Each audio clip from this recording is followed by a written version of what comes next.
Hey everyone, Welcome to the Half Noon News. welcome. How we doing today? It's cold outside. It is cold. What's up with this weather, right? Colder when I left the pool this morning than when I got there. Yeah. I got there, it was like 40. Left was like 37. Okay, I think we're all. I think we're looking good. Looks blurry. Yeah. Okay. Jackie Mellon, does it look blurry on your end? Looks good now. Yep. Okay. Cool. All right, everybody. Thank you for tuning in to the Half Noon News. Just in case you haven't noticed, the season is almost over. Almost over. We have. Kind of. Yeah, we have tomorrow, and then we have one more week of normal practices, and then it's team break, and the season will be over for about 99% of the team. We still have a number of junior national qualifiers And tag swimmers. and tag swimmers that will be training through spring break. The junior national meet is at the end of March, and tags is 2 weeks from this weekend. But we're really excited about that. Hello from Lubbock. Hello. It does not look blurry. Jackie Mellon said. Thank you, Jackie. Before we get started, I want to just celebrate one thing. Last weekend we had our UIL state meet. So it's the public school state meet, right? And we had a girls relay go there, and PJ Day made it there individually, and she ended up getting 5th place in the state, which is a really big deal. But not only that, she broke Midland High record and a team record in the 100 breaststroke. Yeah, congratulations, PJ. And that's really exciting. And, and we also had a girls relay qualify for the Futures meet. And most of you probably don't know what Futures is, but USA Swimming puts together a string of meets at the senior level. The first one is sectionals, and then the next one is Futures, and then it goes to the USA Swimming Junior National meets. Winter juniors and then summer juniors. Winter juniors, summer juniors, and then the next meet would be summer nationals. Is there a winter nationals? There's also a winter national. Yeah. Phillips 66 is what they call it. Phillips 66. Phillips 66 Nationals. So that's cool. Congratulations to PJ on that 100 breaststroke and to the girls on the relay. We also had a relay there, and they had a pretty heartbreaking DQ on Friday. In prelims, they would have gotten a second swim, which was a big improvement from last year. Last year, the time they swam on Friday wasn't fast enough to advance to Saturday.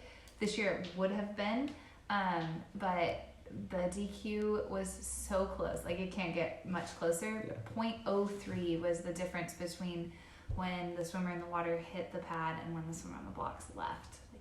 Like 0.03. So pretty dang close to a perfect start there. Sometimes when you're going for we don't go to these big meets to have safe starts either. Right. We go there to be as fast as we can, and sometimes there's a risk. Yeah. So I'm really proud of the girls and how they have come back to practice this week and ready to go fast again this weekend. They've done a good job moving forward together. Nice. Very proud of them. Also, congratulations to Coach Hayes in Lubbock. Yeah. State champions team title. Yeah. For was it Lubbock High? Yeah, Lubbock High girls got the state title. For the 5A and under meet. So that's awesome. Congratulations, Coach Hayes, and everybody that's a part of that team. I know it's a lot of work to get there. You guys went from 3rd place to 1st place. It's pretty awesome. It's a big deal. Yeah. Way to rep West Texas. Yeah, right? I mean, I feel like we're kind of the underdogs in the state.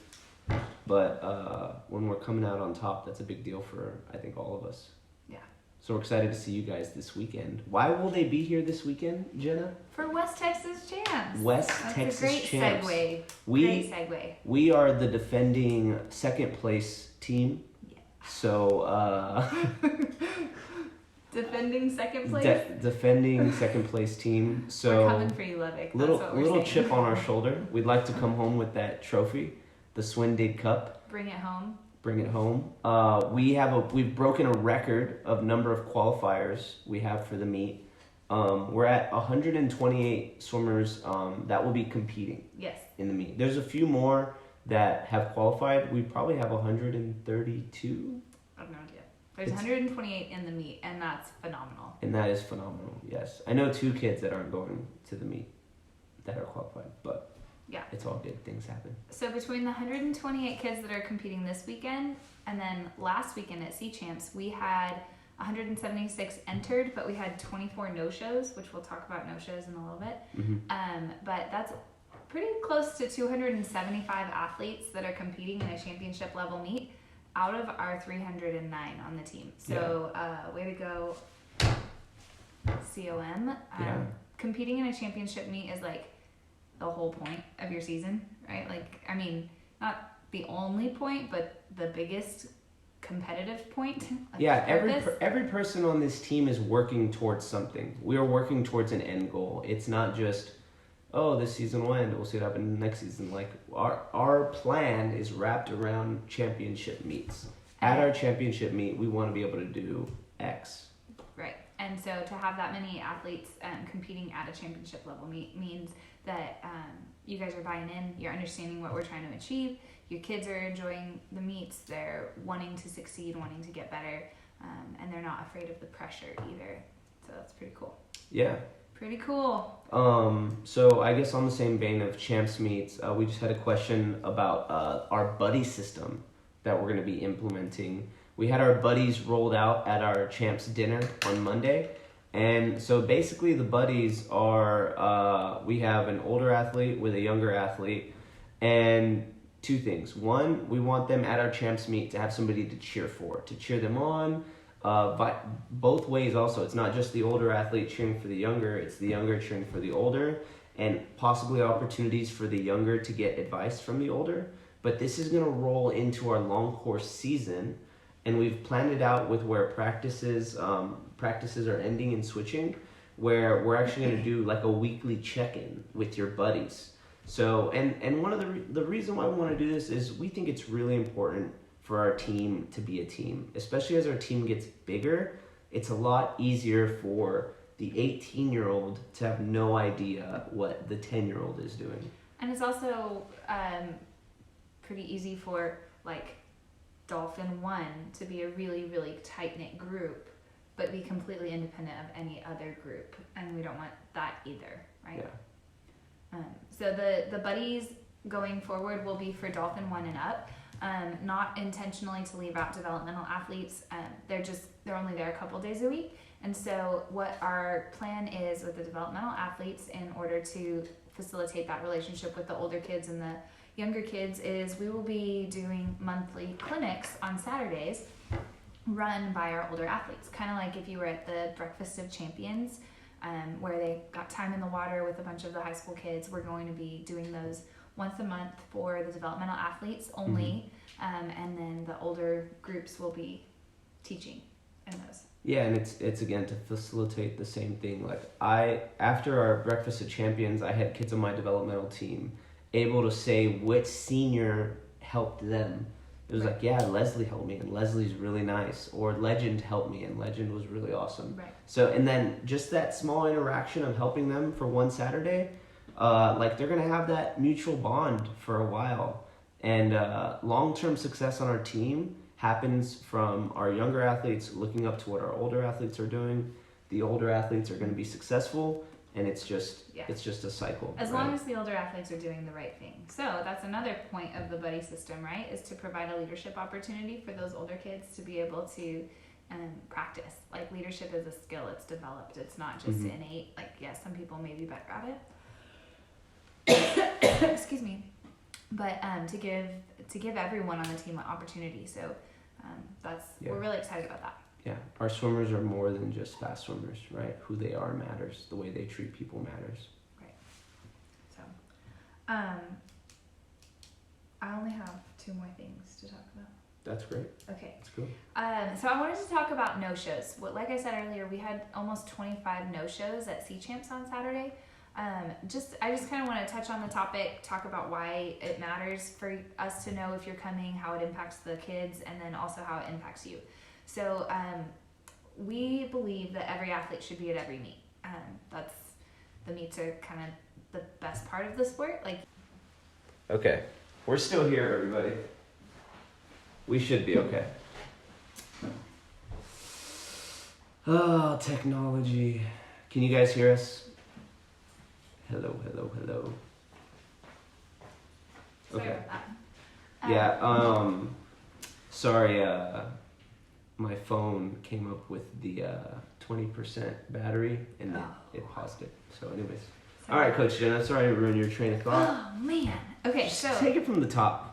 So we want everybody at every meet. So the way we operate the team on the administrative side is we assume you are going to be at every meet that is eligible for your athlete. That is on your schedule. That's on your schedule, right? Mm-hmm. So if you are a developmental 2 athlete, the schedule you got at the beginning of the season, we're assuming and expecting your swimmer to be at every one of those meets. So we're going to sign them up and we're going to put them in races based off what they're working on in practice for that meet. We do all of that ahead of time. So we commit all the athletes to all of the meets at the beginning of the season, and then as we're going, the coaches have deadlines for their entries so that either Mike or I can kind of check, make sure everyone's on the right page, Mm-hmm. on the right track for meet entries. Now, fast forward to the meet, if somebody doesn't show up, there's a couple of different things that's problematic for, right? One, their athlete misses the opportunity to practice what they've been to put into a race what they've been practicing. Mm-hmm. And The so question, am I getting better, doesn't get answered. Yeah, they can't answer that. Yeah. Parents and athletes.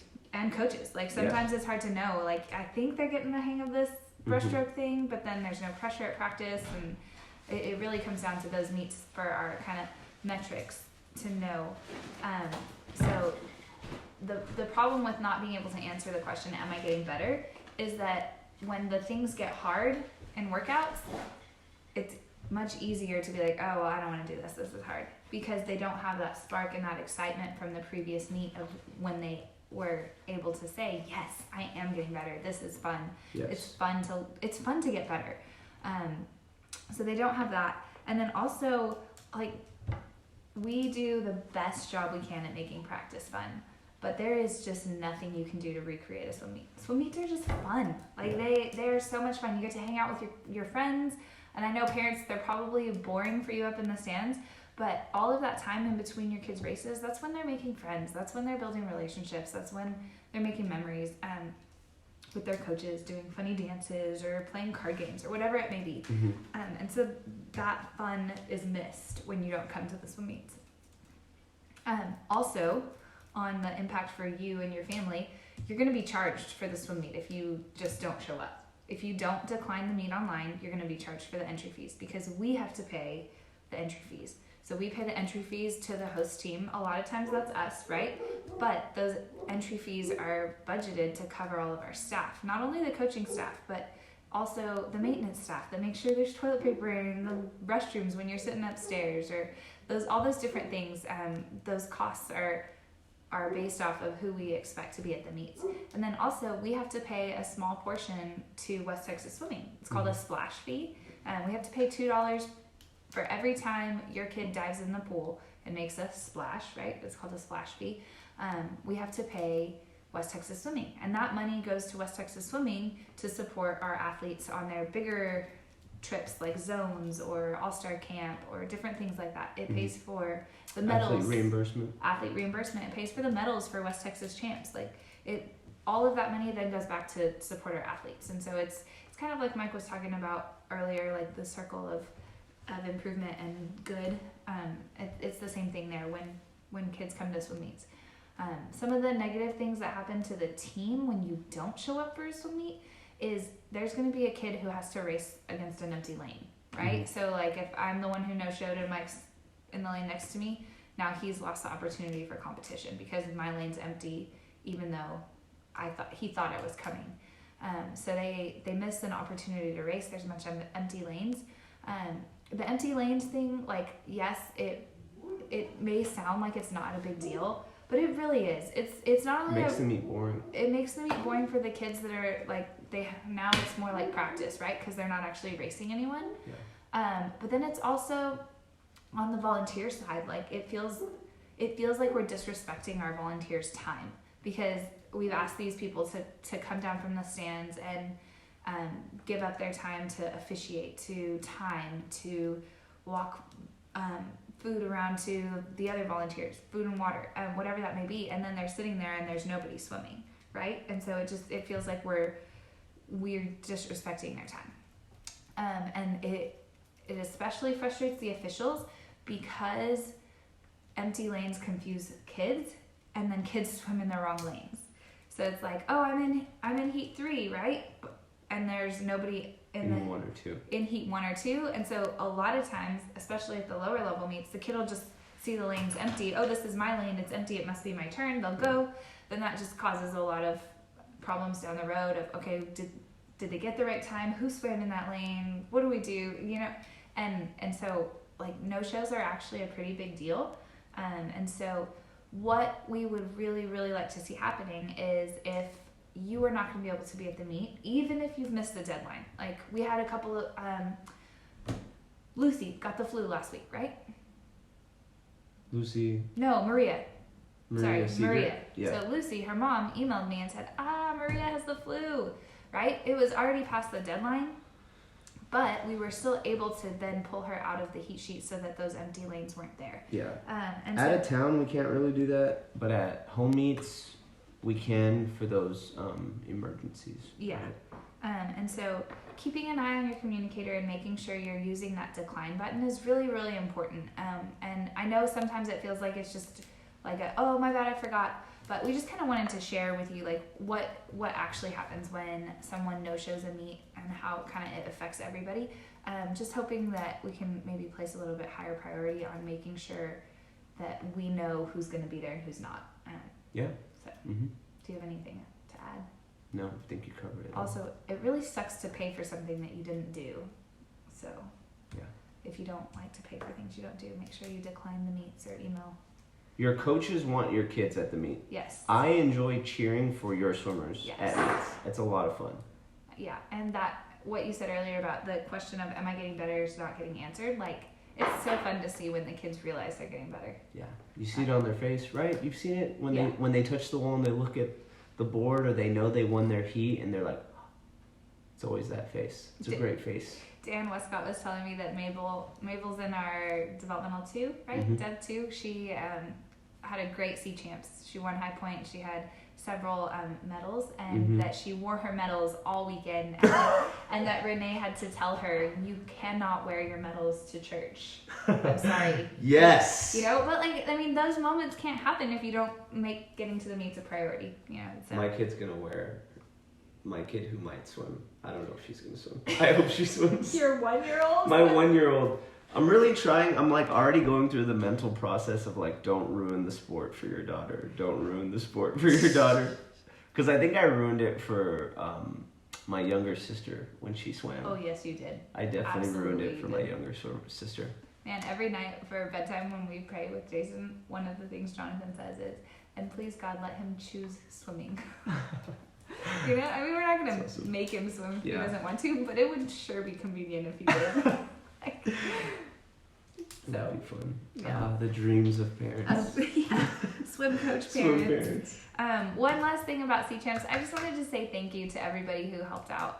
It was a great meet. That was the most athletes we've ever had in a meet from COM, and so like I know the moment of relays was a little bit chaotic because I mean just the practicality of organizing 150 people. It actually went better than last year though. Yeah, so thank you If to you were there everyone. last year. Thank you to everyone who helped out. We really appreciate concession stands, hospitality, front of house people, timers, everyone. We really appreciate it. So thank you so much. Oh, I have one more thing. Move ups, right? Move ups for the developmental specifically. If you're in the 10 and under groups, I sent out an email this week in both the communicator and I sent out a separate email answering a few questions. Just make sure you sign up your 10 and under for a practice group for next season. If you are confused or you don't know which group to go with or you're not sure, shoot me an email and I'll help you out. If you have any questions, same thing. Also, our team admins will be in the front window tonight. I think Taylor and Monique are there. So if Coach Mike's unavailable when you're at the pool, you can see one of them. Yeah, and from C Champs, there was a lot of DQs, right? We don't DQ at mini pre's, so it was a lot of kids' first time feeling that disqualification, If you don't know why they got DQ'd or they don't know why, have them reach out to their coach. All the coaches were emailed the DQ list, basically explaining the reason why they got DQ'd, and your coach should be able to explain to you why that happened. Because it does stink to get DQ'd, but it's worse when you have no idea why, because you can't fix it and you can't answer the question, Am I getting better? am I getting better? If you would like to know more about swimming and how and why people get DQ'd, you should sign up to be an official, right? Yeah. You can learn the rules. Volunteering as an official is like the quickest way to really understand the sport. And so if you have no idea what swimming is and you want to learn, reach out to me and I can get you in contact with my husband. He's the officials chair for West Texas, and he can help you out. He, by the way, was a naughty swimmer. My first swim meet that I ever coached was at Permian, and he didn't even know there was a pool there, even though he had gone to school at Permian. He's like, oh, I've seen that building before. I never knew what was in it. So he knew nothing about the sport, and he's been officiating almost 15 years, and he loves it. So it is for anyone and everyone that wants to be a part. So if you want to learn more about the sport and understand kind of the more technical elements, reach out to us about being an official. Great. Thank you guys for everything you're doing. Wait, I have one more thing on my list. Oh, You jumped the okay. gun with your move ups. So. Go, Jenna. Okay, so the long course meet schedule is out. It is not finalized. We haven't been able to, we don't have an official date for West Texas Champs, but the long course meet schedule is out. I just want to give a couple of highlights, and then we will get it posted on the website today. So April 18th and 19th, we're going to be attending a new meet in New Braunfels. We're excited about that. It's for Dolphin 1 and up. It's just Saturday, Sunday mornings. It's not prelims finals, it's just time finals. There will not be any team travel available for that one. And so it is open. It doesn't have qualifying times. Everyone can go that's on Dolphin and up. May 9th is going to be our long course open. And it's also going to be paired with Community Day. We're really excited. Every year COM does like an open house type of situation to see all our programs, and it's kind of hard to showcase the swim team and explain what we do the way you can have like a trial aerobics class or things like that. And so we're gonna show off all of our kids getting better with a swim meet. And so May 9th is gonna be the long course open and Community Day. That's also the same weekend that we'll have our sectional level athletes at SMU for senior circuit number 1.